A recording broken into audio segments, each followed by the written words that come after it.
Hello बच्चों, तो इस वीडियो में हम पढ़ने वाले हैं विभाज्यता का नियम। तो अब इस वीडियो में मात्र हम 5 का, 25 का और 125 का विभाज्यता का नियम पढ़ेंगे। इस वीडियो में सिर्फ हम 5 का, 25 का और 125 का विभाज्यता का नियम पढ़ेंगे। तो चलिए पहले हम 5 से शुरू करते हैं। पहले इसका विभाज्यता का नियम जानते हैं। 5 का विभाज्यता का नियम, 5 का, तो इसका क्या होगा? 5 का विभाज्यता नियम सिर्फ हम परिभाषा नहीं बोलेंगे, सिर्फ हम क्वेश्चन बनाने का बताएंगे यहाँ पे। तो अंतिम अंक को यदि हम 5 से भाग देंगे और यह पूरा यदि कट जाएगा तो वो क्या होगा? फिर 5 से भाग होगा। और साथ ही अंतिम अंक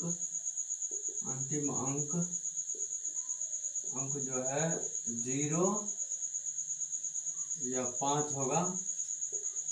जिस भी संख्या का अंतिम अंक 0 या 5 होगा तो वो पूरी संख्या क्या होगा? 5 से विभाजित होगा। एग्जाम्पल में होगा, जैसे मैं 625 का, इसमें देखेंगे कि अंतिम अंक क्या 5 है। तो 5 क्या, यहाँ पर हम बताए थे कि अंतिम अंक 0 या 5 होगा तो वो पूरी संख्या क्या होगा? 5 से विभाजित होगा। इसी प्रकार क्या है, इसमें अंतिम अंक 5 है, इस कारण इसको हम क्या बोलेंगे? 5 से विभाजित होगा। या हम अंतिम अंक में 5 से डिवाइड करके भी हम चेक कर सकते हैं। जैसे अंतिम अंक 5 है, 5 का 5, ये क्या हुआ? कट गया। तो इससे क्या पता चलता है? ये 625 जो है ये इससे कटेगा। इस प्रकार हम एग्जाम्पल नंबर दूसरा लेते हैं, 72, 57, 75। तो अब देखिए इसका अंतिम अंक क्या है? 5 है। इससे क्या पता चलता है? हम ऐसे ही बोल सकते हैं कि जिसका अंतिम अंक 0 या 5 वो क्या होगा? पूरी 5 से विभाजित होगा। ये पूरी संख्या क्या होगा? 5 से विभाजित होगा। ऐसे हम लेते हैं 787, क्या ये कटेगा? इसका अंतिम अंक देखिए 5 है, या ये 5 से कटेगा? 5 का 5, 2 शेष बच जाएगा यहाँ पे, तो क्या होगा? शेष बच जाएगा। या अंतिम अंक 0 या 5 रहेगा तभी संख्या क्या होगा? ये 5 से विभाजित होगा। इस कारण यहाँ पे 7 है, 0 या 5 रहता तो कटता, या 5 से विभाजित होता है। यहाँ नहीं है, जिसका अंत क्या होगा? ये नहीं होगा, ये 5 से विभाजित नहीं होगा। अब चलिए बढ़ते हैं 25 से विभाजित का नियम।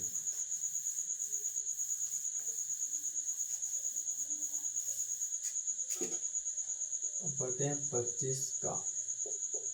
इसमें होता है कि अंतिम 2 अंक, 5 में होता था अंतिम 1 अंक, इसमें होता है अंतिम 2 अंक को यदि हम 25 से भागा देंगे, यदि वो पूरे 25 से कट जाएगा तो वो क्या होगा?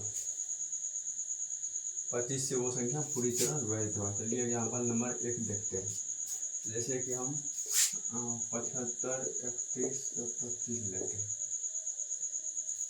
अब देखिए इसका अंतिम अंक क्या है? अंतिम 2 अंक बोला है, तो पहला अंक, दूसरा अंक, अंतिम 2 अंक को हम क्या करेंगे? 25 से भाग देंगे। तो 25 इकाई 25, मतलब क्या है? ये 25 से 2 अंक, अंतिम पर 2 अंक कट रहा है। इससे हमें क्या पता चल रहा है? ये जो है 73, 31, 25, ये पूरी संख्या क्या होगा? 25 से विभाजित होगा। एग्जाम्पल नंबर 2 लेते हैं, 73, 257, 4। अब चलिए देखते हैं इसका अंतिम अंक, पहला अंक, दूसरा अंक। तो हम क्या बताए हैं? 25 से विभाजित नियम वो कहता है जिसका अंतिम 2 अंक यदि 25 से भाग लग जाएगा अंतिम 2 अंक में, वो पूरी संख्या क्या होगा? 25 से विभाजित होगा। अब चलिए 74 है, अंतिम 2 अंक क्या है? 74, इसमें हम 25 से भाग लगाते हैं, क्या होगा? 25 दूनी 50, 25 दिए 75, तो 25 दूनी 50 हो जाएगा।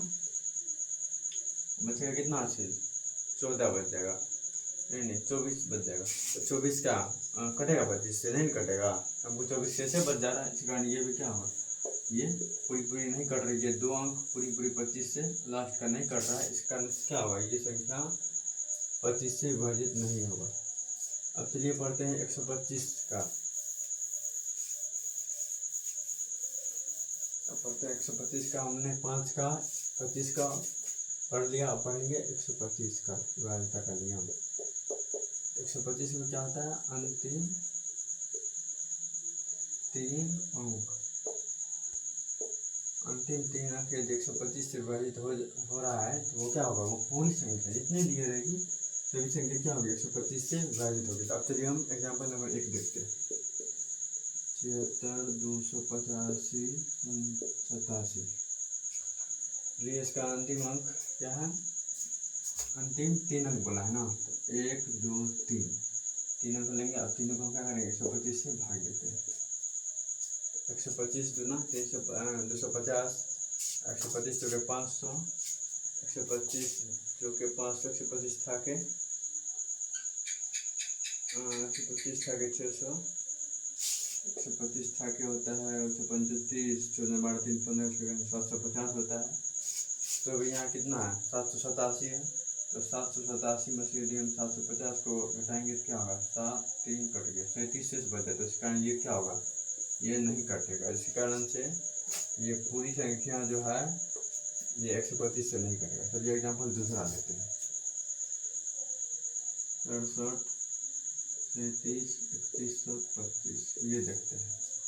इसको हम अंतिम 3 अंक बोला था ना, अंतिम 3 अंक ये 125 से कटता है 1 2 3, क्या हो रहा है 125 एक आए 125, मतलब क्या अंतिम 3 अंक यदि 125 से यहाँ कट रहा है तो ये पूरी संख्या क्या होगा, ये पूरी संख्या 125 से विभाजित होगा।